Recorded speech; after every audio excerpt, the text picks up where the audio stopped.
And again, welcome to the Ashoka Huddle. Anne, I'll let you take it from here. Great. Thank you so much.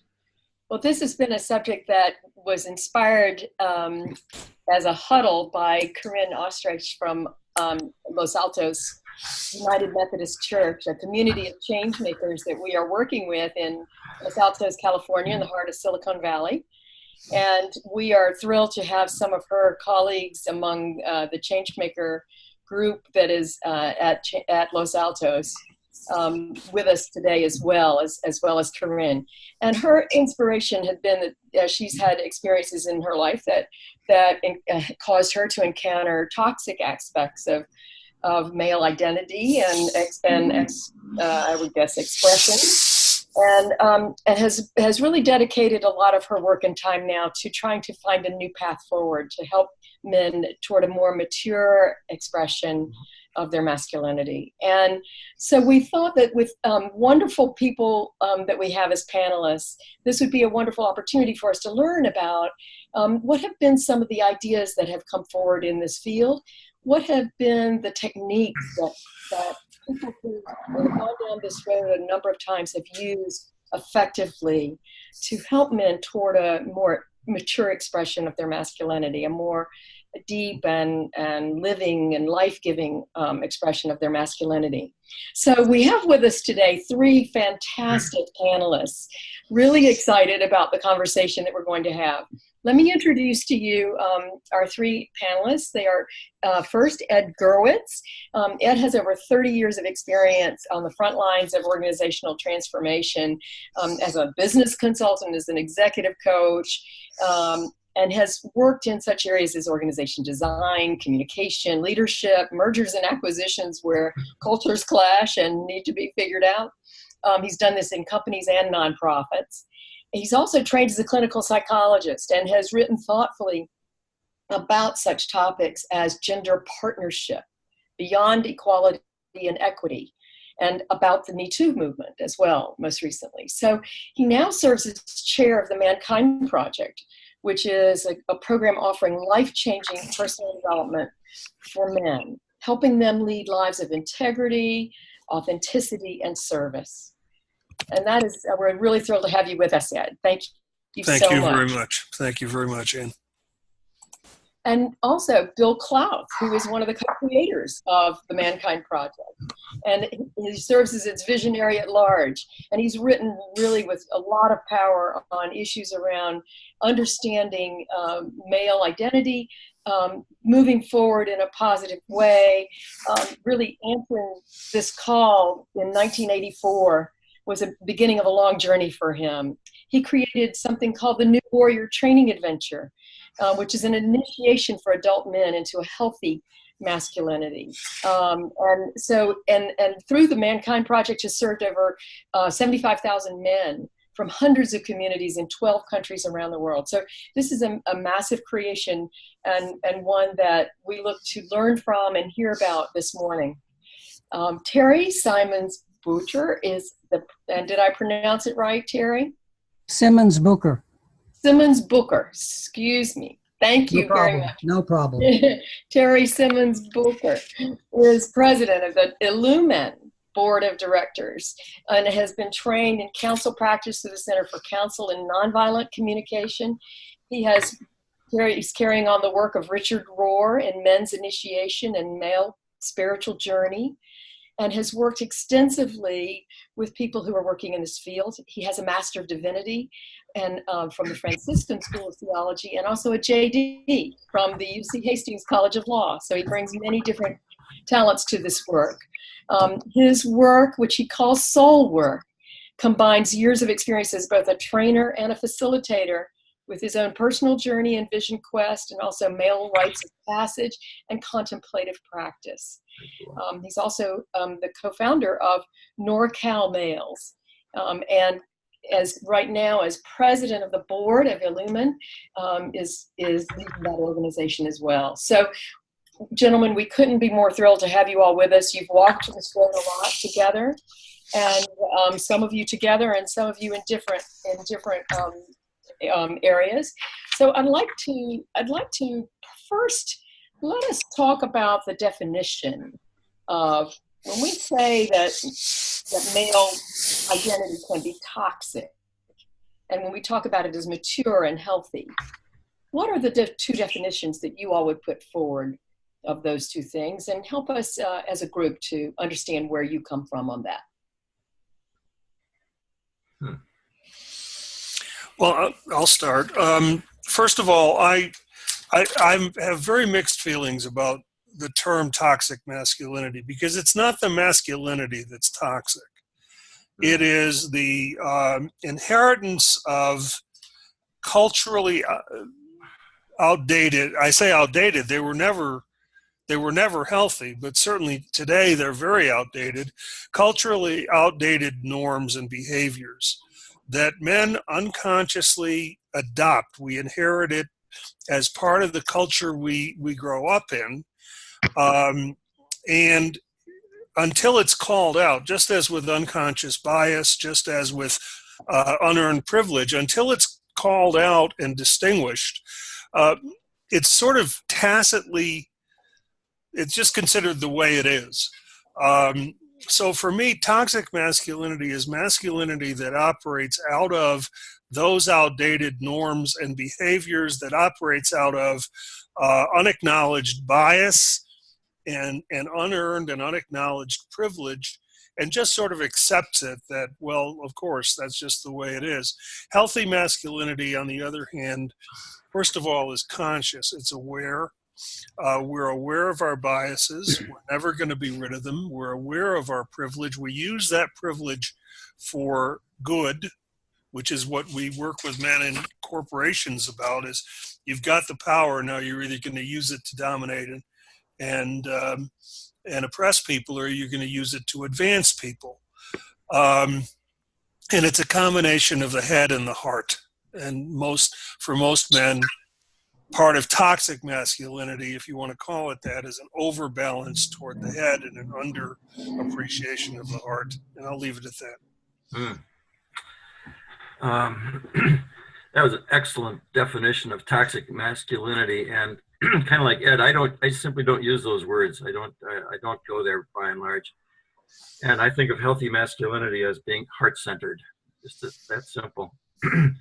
And something I've said for years and years is we men are actually really good, beautiful creatures looking for a place or an opportunity to open our hearts and to be authentic with other people. And that's what we've created in the Mankind Project since back in the middle 80s, is simply a container. We call it a safe container, and we work hard to make it a safe container. It's enormously fierce. And once men are in that, once they can feel the safety that they know that they can't be harmed, they can't be broken, that there's 60 men standing around the 30 initiates that are going to protect them. They open their hearts. They just are so hungry for that place, which is why why our work is spread all around the world. we create a place where it's safe to open their hearts. And once they've got that, once they know that, once they can feel that with other men, they bring it home to their partners and wives and kids, and touches the world in that way with open hearts. Barry, would you like to add something? Sure. I'll first of all, I'll say I agree with Bill and Ed, and say a little bit about Mankind Project and Illumine, just to get it out there that we're not in competition. This isn't like two different programs are in competition with each other. But since we're going to be on the same panel, what I may do is emphasize our distinctions a little bit, just so that you understand the different approaches. I'm also going to talk about our founder, Richard Rohr, who began the Men's Rites of Passage back in the early 90s, and also Bill Plotkin, who has influenced us a lot. And I'm going to use words like soul, and I want to define soul so that we're not thinking of a ghost-like thing that leaves our body when we die. Bill defines soul as our niche in the world, or our niche in the web of life, so it's a set of relationships. James Hillman defined a soul as a perspective from depth. So So that's what I mean when I talk about soul, a man's soul and his soul work. And I don't have a problem with toxic masculinity because I believe that the kind of toxic masculinity that we're experiencing is toxic to the man himself. First of all, it's toxic to the man himself, and it's toxic to everyone around him. In the sense that it kills him and the people around him. So when Richard Rohr was researching men's rites of passage, he did a cross-cultural study and visits, and what he found in his own analysis was that the rites of passage for young men was where he started. For the young boy, the purpose of the rites of passage was to teach him 5 lessons, which would then, and not just lessons in the head, of course, because it's an experience. And so those lessons would be actually lived through his body. And often there is some kind of marking of the body, whether it's tattooing, scarring, piercing, some kind of mark in order to manifest externally the internal changes for the young boy. And he had to go through initiation in order to know how to exercise and use power correctly in the community. The initiating community knew that if a boy wasn't initiated, if he didn't go through his initiation, he would abuse power.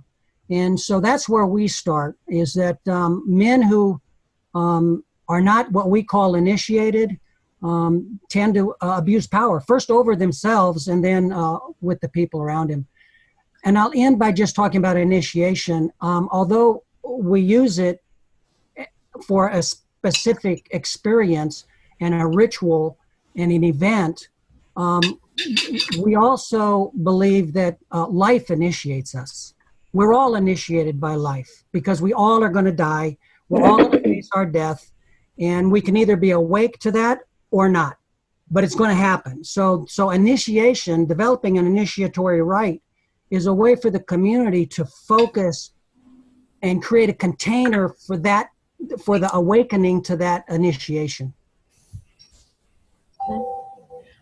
I guess one of the questions I have puzzled over is, how do you find that men find their way toward a willingness to ask the question of how can I live in a more healthy way as a male, and to escape some of the outdated norms and behaviors, be more heart-centered, to use some of the language that you all have helped us with this morning. How are you finding that men find their way there and take that step to really open up to this kind of thinking? MKP, Mankind Project, has been very deliberate about that, actually, since the very beginning. As I suggested, men need a safe place to open their hearts. By the way, hello, Chris. We've known each other for 15, 20 years. You're the one that first turned me on to Ashoka way back when. Hi, Bill. I kind of hoped you'd be on the call today. Wonderful organization. So we use the phrase emotional literacy, that the container that we build allows us to do some inner work that's astonishingly powerful. And it still amazes me that the staff men that step up to be part of our work are so skilled at holding space for men to find their grief and their rage and their joy and their love just right there. And then the men in that container get to see each other men's pain and sorrow. That's one of the things that men often comment on, is I can't believe that men have so much pain, not to mention me. So they grow in that way. And then we very carefully, from the very beginning, we knew that when humans hit that kind of emotionally open moment, they're very receptive to taking in whatever is there. It's kind of one of the reasons that when people have an epiphany in a church situation, they become devoted to that church, whatever it happens to be. So we are actually catalyzing that epiphany. And that very moment, we invite the man to take in his personal transpersonal mission, his very own mission that he has worked on the day before. So your question was, how do they access this? How does this transformation happen? And there's a kind of a cathartic moment that lives in most of the men, but where the real work comes is in what we call the integration groups. And we noticed that that was imperative really early on. And then I actually wrote the book on it because I've been working on this for so long, called The Circle of Men. And we built that in so that each man is invited into a follow-up men's support group and trained in some really basic communication skills and some emotional awareness skills. And they sit in those groups for years until their lives start working. And at that moment, it's not necessarily a moment, it's kind of a linear thing, but there's a point where they kind of realize, my life is working. Oh my God, what else is there to do? And as we all know, what there is to do is serve, be in service. And they think, well, what? And it was, oh my God, it's that transpersonal mission I got from the weekend 2 years ago or 3 years ago or 5 years ago. I actually do know what my life purpose is. And then they begin reaching out and creating projects. So we've had, literally hundreds and hundreds of projects all over the world in which men put together some service to, maybe kids or women or guys in prison, or there's many, many, many areas that need that service. And one of the things that I am particularly personally proud of is that at this very moment, there's 10,000 men that sit in circle every single week. There's about 1,000 groups, probably more that we don't know about, but about 1,000 groups around the world in which men sit, for their 2 or 3 hours each week and do their inner works. And that's how they grow. It isn't, magic. It's a little bit at a time until they're ready to transform. Any thoughts on that? I would approach your question a little differently, and I should say that in addition to being chair of the Mankind Project, for the last 5 years I've been a partner in a consulting and training firm called Inclusionary Leadership Group with 2 other partners, and we work mainly in companies. And in companies, how men come to this work is through women. I've been working in corporations for 40-some years and have watched the rise of the empowerment of women's leadership in corporations. And as that's happened over the past years, the women have started to say, well, what about the men? And that's where they bring us in. And with men in corporations, there are 2 critical factors. One is, Bill mentioned it earlier, he called it a safe container. We call it an environment free of shame and blame. And secondly, we have to lead with the business case. There is a huge body of data that shows that inclusionary leadership that leverages difference rather than just tolerating it, particularly men and women, and creates synergistic partnerships, creates real business results. And when we lead with that with men, then we can get to the part about opening their hearts. We say there are 3 cases: the business case, the personal case, and the moral case. The moral case is a no-brainer. The problem is it tends to be tied in our culture to shame. So we start with the business case and then the personal case. Most of these men almost all of them have mothers, many of them have daughters. And they start to see the impact of toxic masculinity on the women that they care about and the women that they work with. And that there's actually not only something in it business-wise, but something in it for them personally as well. So we find that what brings them to it is the women they work with and the women in their lives demanding in this day and age more heart, more engagement, more compassion, more relationship than, in the Mad Men days. So as far as Lumen, we do men's rites of passage. We have some regions that do young men's rites of passage, but they aren't sponsored by Lumen necessarily. We're going to do our first elder rites actually next week. We're experimenting with what does that look like. As a man, moves into elderhood. But the men's rites of passage, what we found is that the men that come after the age of 30, and a lot of them in their 40s and 50s. And Richard talks about the first half of life and the second half of life. And he says that, after the age of 30, success has nothing to teach a man. And what a man at that point in his life, if he's been fortunate, and I'll put quotes around that, he's run into something that has really hit him across the head with a 2x4. It might be a death. It might be the breakup of a relationship. It could be divorce. It could be the loss of job, career. Something has come along and really knocked him upside the head and destabilized his ego. And now he can decide to get back up on the white horse and continue. And that's what he can. He's not going to come to us if he's going to do that.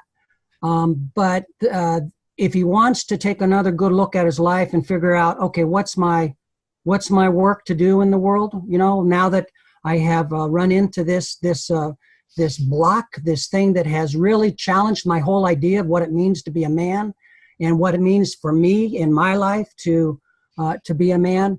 And he starts looking around, and some of those men find us, and we accept them and bring them right into the rights.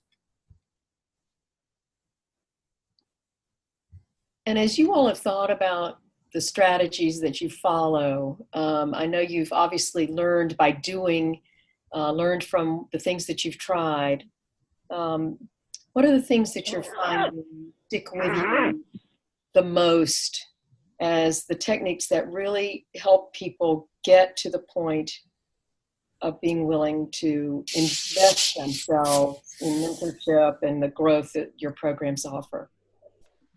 And I'm just going to jump in really quick and again encourage folks to use the chat if other questions are coming up. We're coming about the midway point, and so want to make sure that our innovators on the call too are getting a chance to sort of interact and respond. So that the chat is a great. Absolutely. Yeah, this is not a conversation between me and these folks. It's a conversation for all of us. So please do send in your questions too. And just to probe a little bit further on that, I think we'd be interested to hear what didn't work for you as well as what has worked for you. And that would be great. So I'll start because I'm going to approach that question in a certain way, just to make a point. Mm-hmm. I could give you our manual. We have a big, thick manual on what the men's rights are, what you do when, blah, blah, blah, all the technique. And all that. And that manual would not tell you what actually occurs. One of the reasons why initiations were secret, just one of them, but it's because they really can't be talked about, because what happens there is something that in some ways can't be explained. So there are techniques, but I would emphasize that what the men who come to our rituals find, we work through ritual, story, image, and counsel practice. And so it's really speaking to the whole man, and especially the unconscious stuff. And there's a transmission, very particular. It first happened from Richard to others. So we had a charismatic leader, a charismatic founder. Right now we're trying to institutionalize that and figure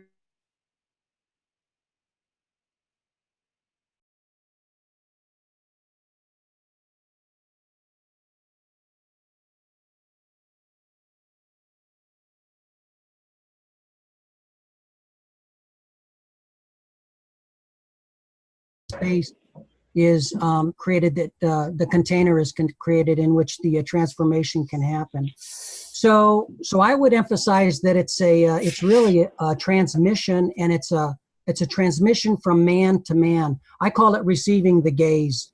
You look into a man's eyes and you receive the gaze, and something happens. A healing and a transformation happens there, because many men have not received that kind of acceptance and that gaze, even from their own fathers, their coaches, their bosses, the drill instructor. That's not what we're getting from most men.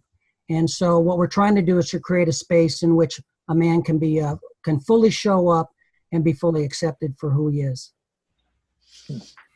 I would say yes to all that.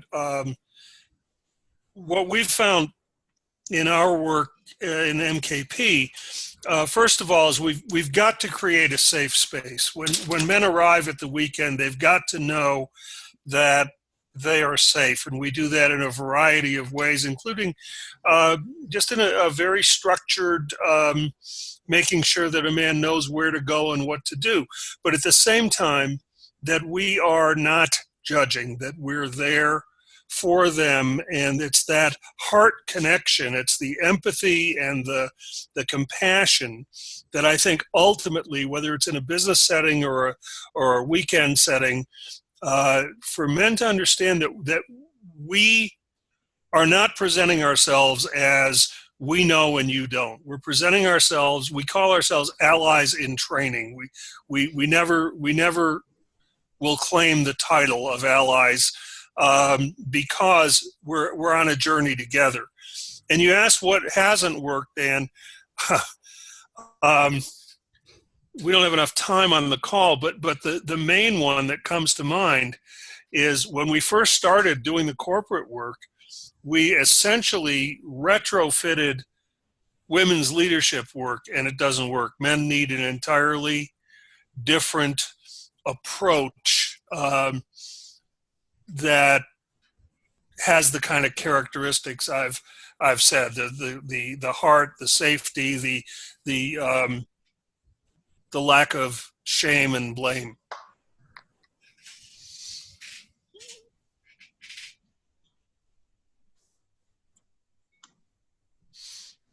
Okay, thanks, Terry. The word transmission has a lot of juice. We don't use that word by and large, but we found that that's pretty essentially what happens, and I alluded to that earlier.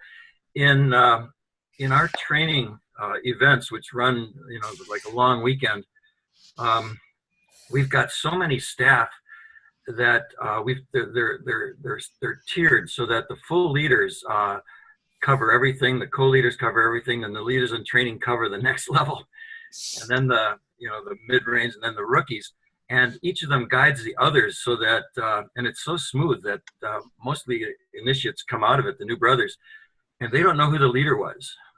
So it's a transmission that doesn't come from any specific energy field. It comes from all the men, gathering around and supporting them. So the men, they simply feel seen and loved, cared for.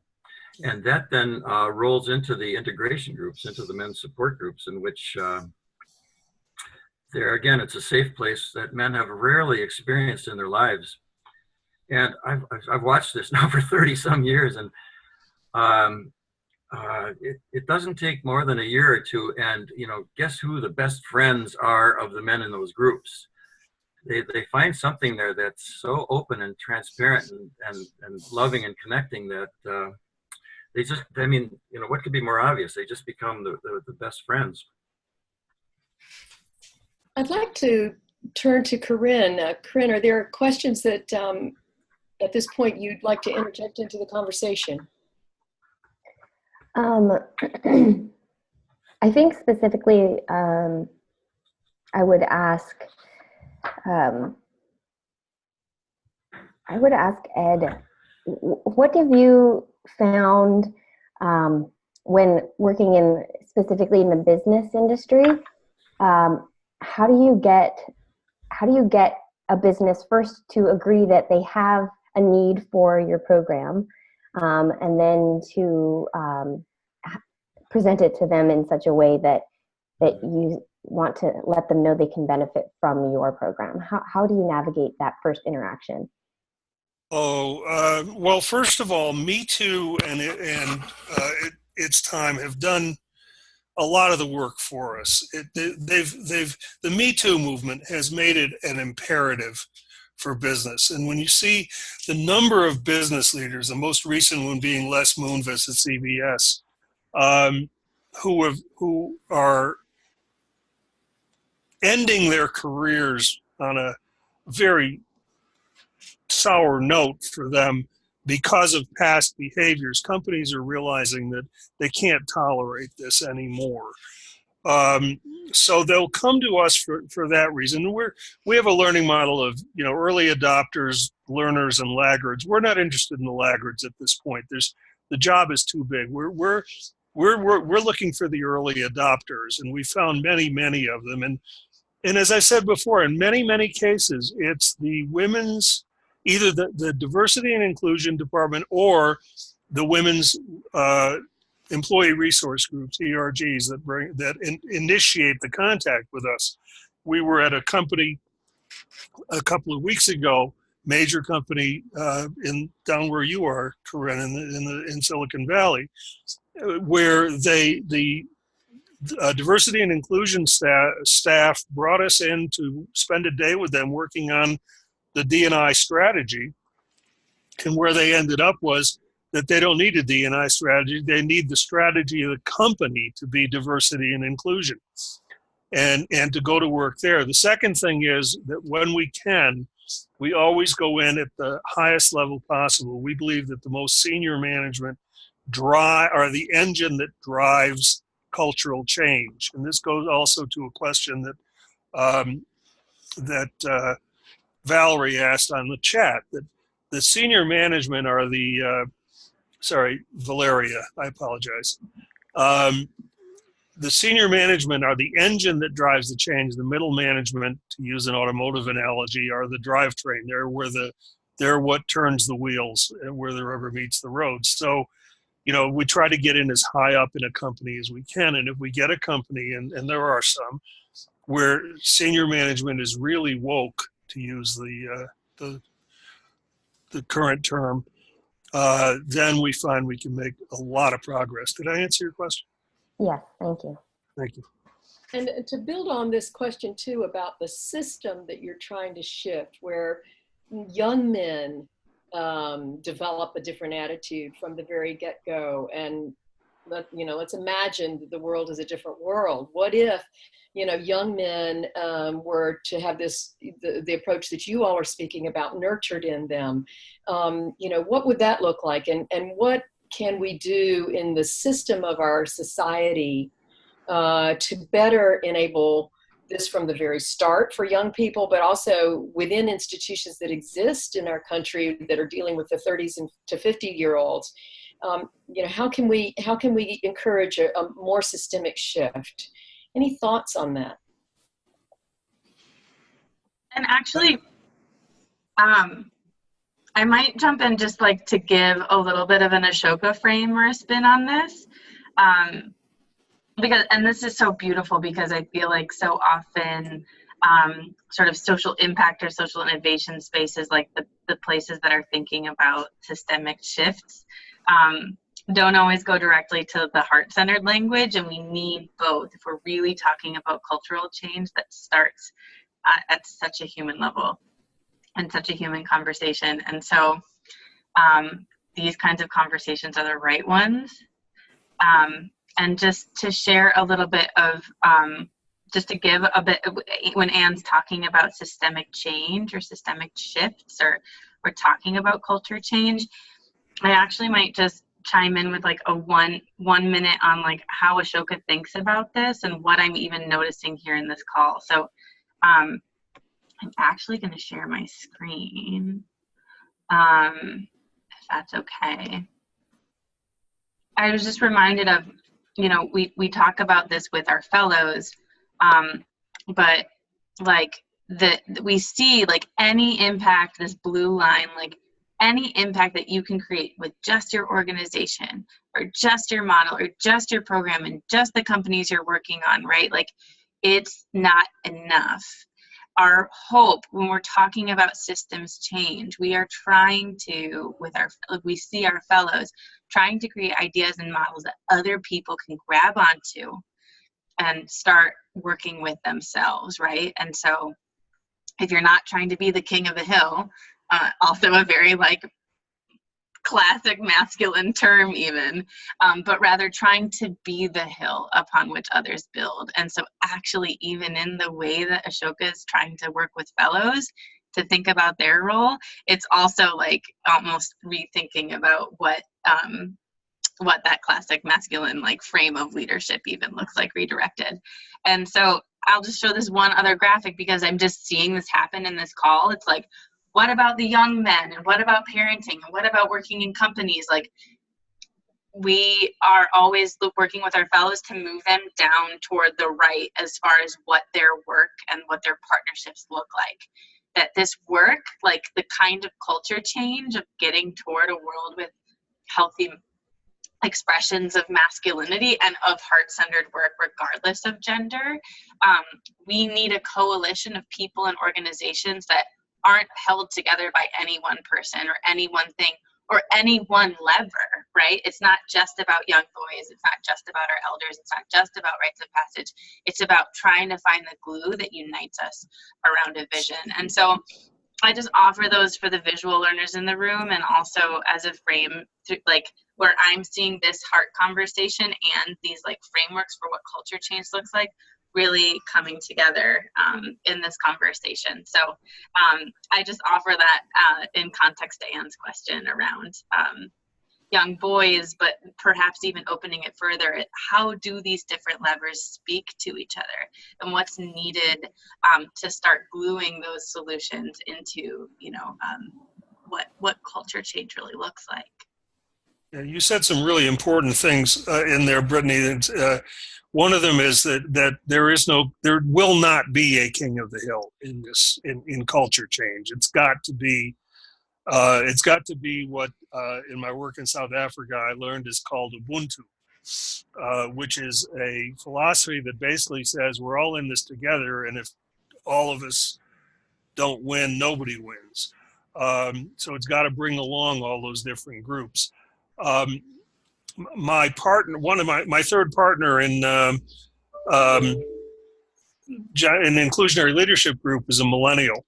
He's in his 30s, and we haven't cracked the code on this. We have him there because he keeps us honest as far as millennials go, but we haven't cracked the code on it because young people today have a totally different view, for example, of gender than we were brought up on.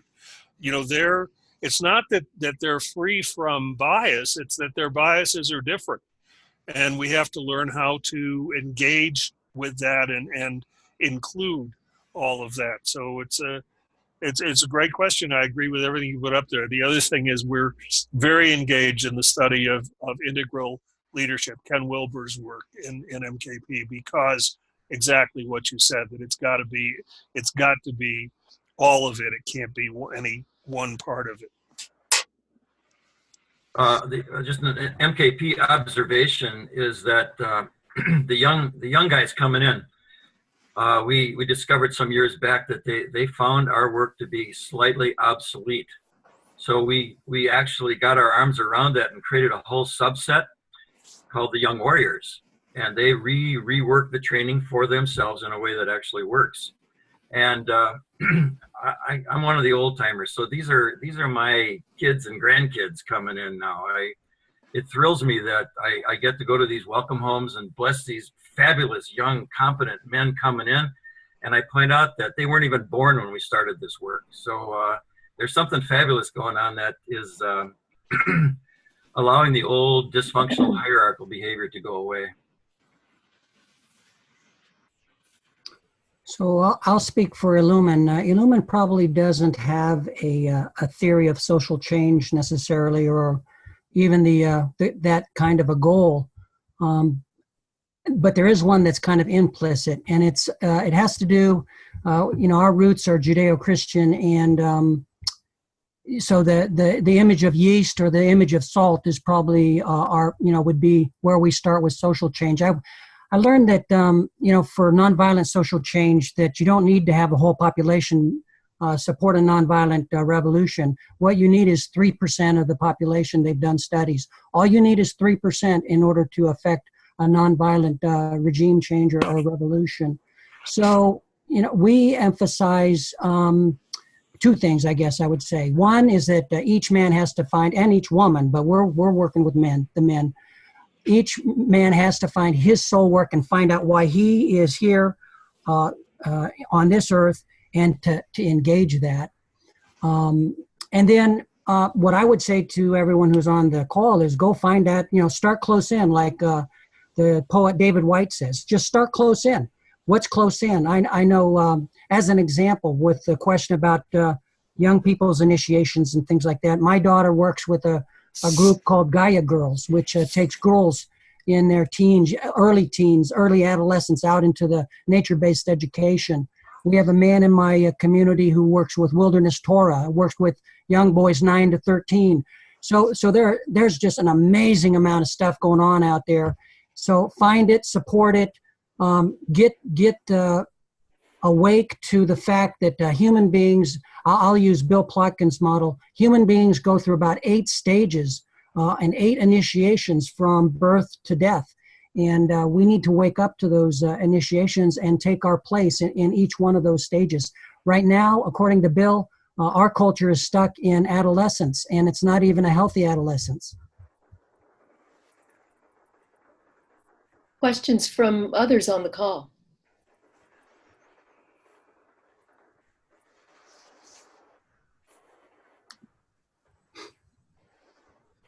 If I may jump in, hi everyone. It has been wonderful to learn about the work of the 3 of you. My question relates to what I was putting in the chat space, and it connects. And the question was how to link what you are doing with system change and accelerating the cultural change that you so well have already described. And I wanted to offer a bit of an anecdote about that serve as a background for the question. Recently, I was visiting an Ashoka fellow who lives in Annapolis.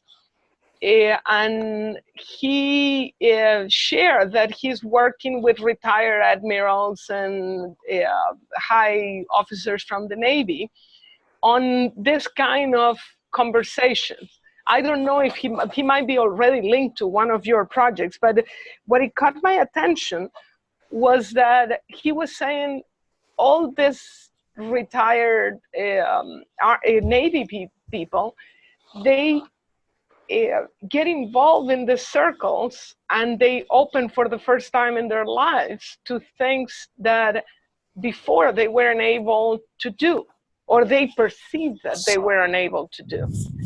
And I couldn't avoid, on one hand, feeling a tremendous respect for them opening to be vulnerable, and on the other, I got a bit frustrated with the fact that there is a colossal missed opportunity in the sense that when they had the access to power to change the situation, they make the choice not to do it.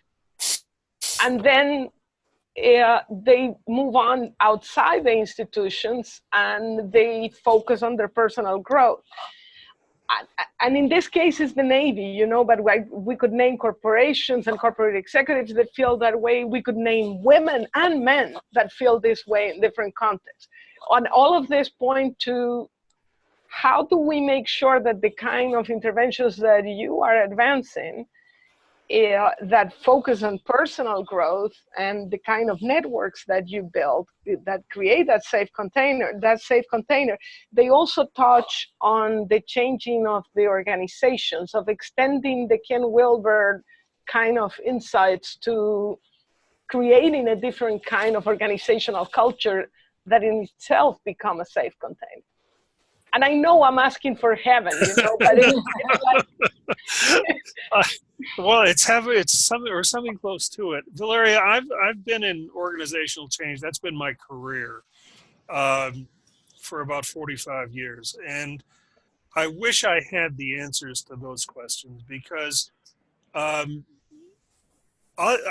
learned some things. We've learned some important things, especially that the importance of not just buy-in, but enthusiastic underwriting of the change effort at the top of the organization. I worked with one organization for 6 years, right on the edge of a culture change, actually big culture change.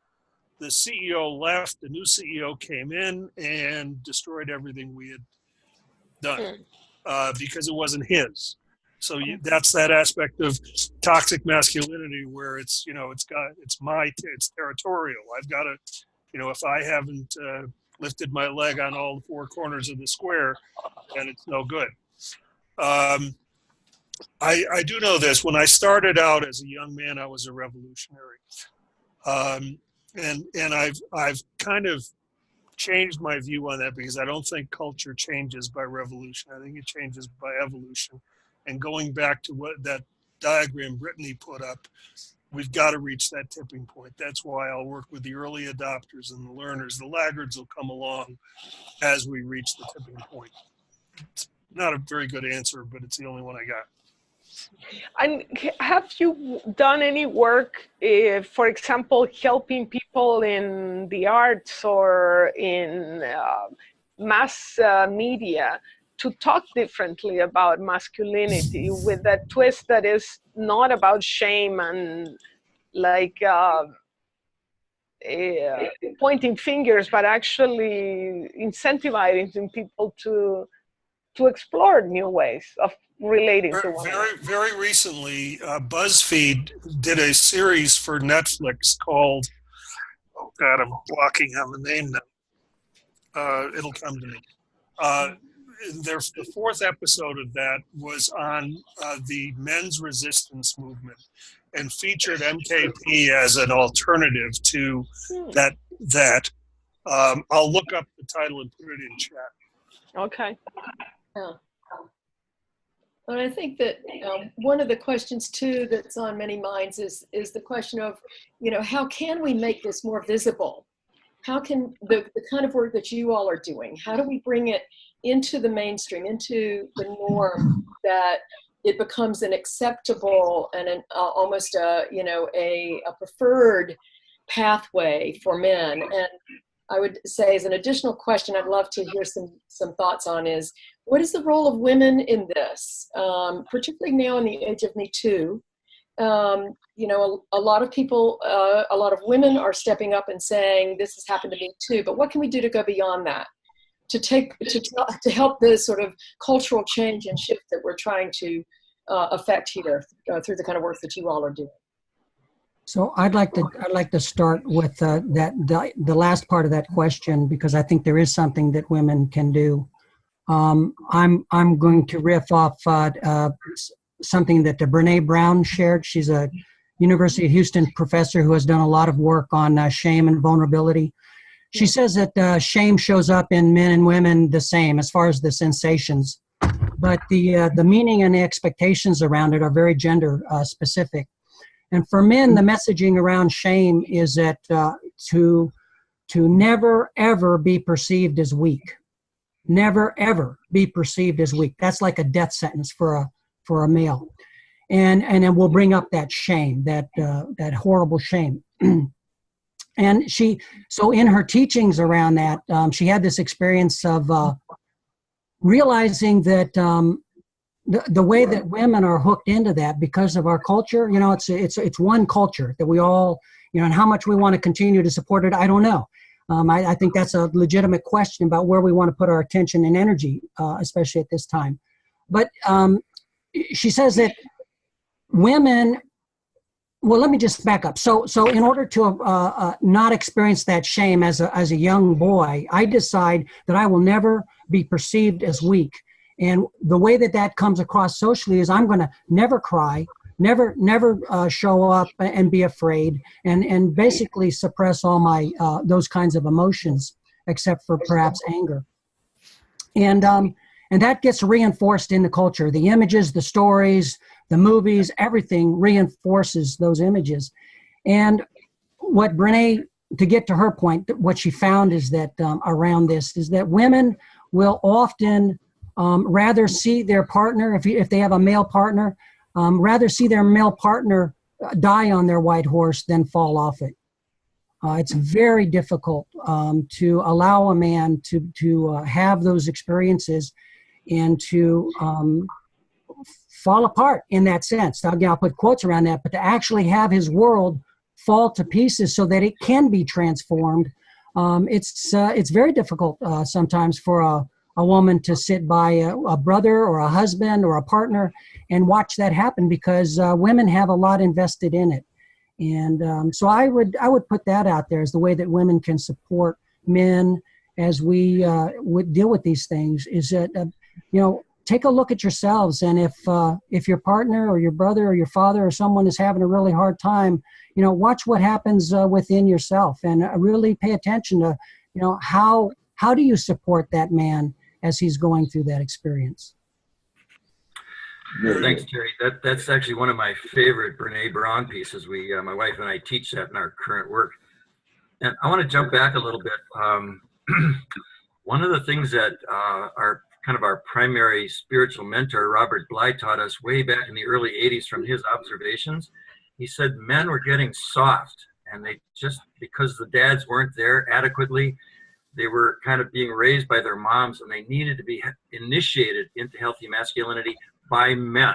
Women could not initiate the men. That was a huge point in our work. And so we've stuck with that, and we've stayed with that.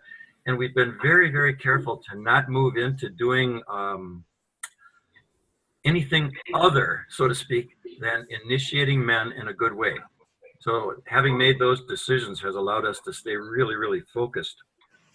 And from that, we've spun off several extraordinary women's training programs, because the women see the changes happening in their husbands or boyfriends. They say, we want something, so we invite them. So there's been, tens of thousands of women that have been initiated in other programs that have spun off of our work. And you mentioned, Terry, secrecy as a really significant part of men's initiation. And we held that tenaciously for 25 years. And then at our 25th anniversary, we brought forward what we called the 25-25. The first 25 was learning what we're doing, taking it in, holding it really tight, and the next 25 is out into the world. So we've got some extraordinary young men now that are using social media to get our work out into the world, and we've pretty much let go of a lot of the secrecy. Our stuff can be found on the internet if you really want it.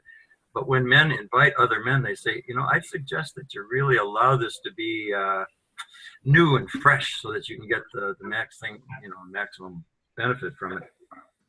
The other thing that was kind of Ed is part of this is that MKP USA has actually spent the time to learn holacracy, which, as you I'm sure know, is a totally flat system of making decisions, and we've implemented that now, and it's working. So we've kind of stepped into the cutting edge technology for organizations. I'll add one thing, where we're almost out of time. In corporations, none of that will fly. The secrecy won't fly. The initiation won't fly. We've got to involve the women from the beginning. We've learned this. We tell companies we work with that ideally how we would work is only with men at the beginning, but that doesn't always work out. Sometimes we have to work with mixed groups.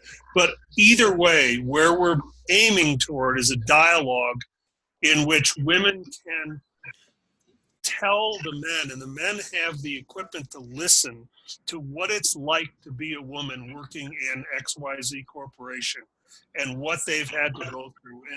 And that dialogue is critical, because until men and women start talking to each other and talking straight, speaking their truth, not as if it were the truth. One of the things men do is they speak their truth as if it were the truth. They have to learn to speak it as their truth. And when men and women can do that with each other, that's where the institutional change starts to really happen. I'll leave it there.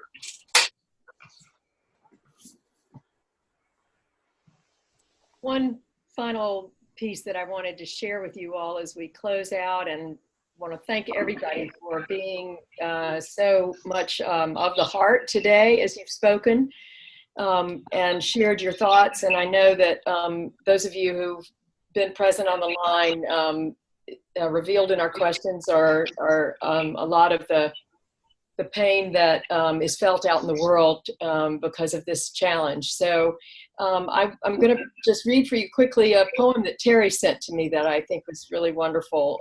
This is a Rumi poem to close us out today. The husk and the core of masculinity. Masculinity has a core of clarity, which does not act from anger or greed or sensuality, and a husk, which does. The viral center that listens within takes pleasure in obeying the truth. Nobility of spirit, the true spontaneous energy of your life, comes as you abandon other motives and moves only when you feel the majesty that commands and is the delight of the self. Remember Ayaz crushing the king's pearl. So thank you, Terry, for providing that beautiful poem, and thank you to all of you for participating. And we will distribute. And thank you, thank you to Ashoka and to you for being a wonderful moderator, and also to everyone who's on the call. And thank you to Ashoka for giving us this platform. It's been a great conversation. Yeah, I really agree. Thank you so much for being here. And thank you to Corinne for her catalyzing this conversation through her request to us. And so to all of you, have a good day. Carry it forward, please. Blessings. Thank you. Blessings. Thank you. Thank you, Ed, Terry. Thank you. Thank you very much.